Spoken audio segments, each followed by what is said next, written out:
The London Canal Museum's first surprise is its waterside setting in a lovely location beside Battlebridge Basin on the Regent's Canal, just a few minutes' walk from King's Cross and St Pancras stations. The museum tells the story of London's canals, which have a colourful history.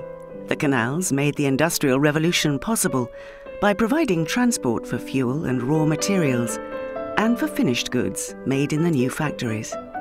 They were busy trade routes for coal, timber, building materials and other commodities, including gunpowder, which famously blew up as a train of barges passed through Regent's Park one morning in 1874. Over the years since their heyday, some have been closed, but many have survived to form today's oases of green leisure for boaters, walkers and cyclists, as well as the wildlife that thrives on them.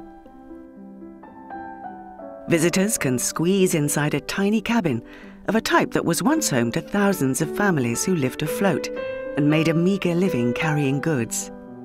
Amazingly, whole families lived permanently in a little space like this, with hardly any of the facilities that we'd regard as necessities today. It was a way of life and lasted until the early 1960s. Some of the stories of people who remember those days can be heard in the museum. Unique to the museum is the opportunity to peer into a vast commercial ice well. Before artificial refrigeration, natural ice was imported in large quantities from Norway. 2 wells were built here in the 1850s and 60s for Carlo Gatti, an energetic entrepreneur who had come to London from the Ticino, the Italian-speaking part of Switzerland. Buongiorno! My name is Mr. Carlo Gatti. Penniless on arrival, he made his fortune in business, including the import of ice. The story of the Victorian ice trade is linked to the canals because the ice was brought from the docks by horse-drawn barge. Horses played a huge role in 19th century transport and were essential to the canals, pulling the boats and bringing cargoes to and from wharves.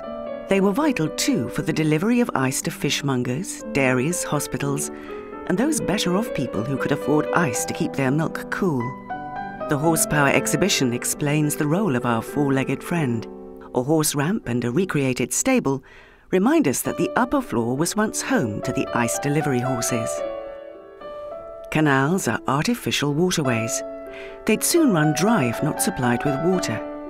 But supplies were not always plentiful, and many ingenious ways were found to save it. Locks are a quintessential feature of canals that enable boats to climb up hills. Leonardo da Vinci was the first to draw plans of the mitre gate that is now the standard lock gate all over the world, and his drawing is displayed here. The well-stocked souvenir and bookshop is a great place to end a visit. There is so much to discover about canals.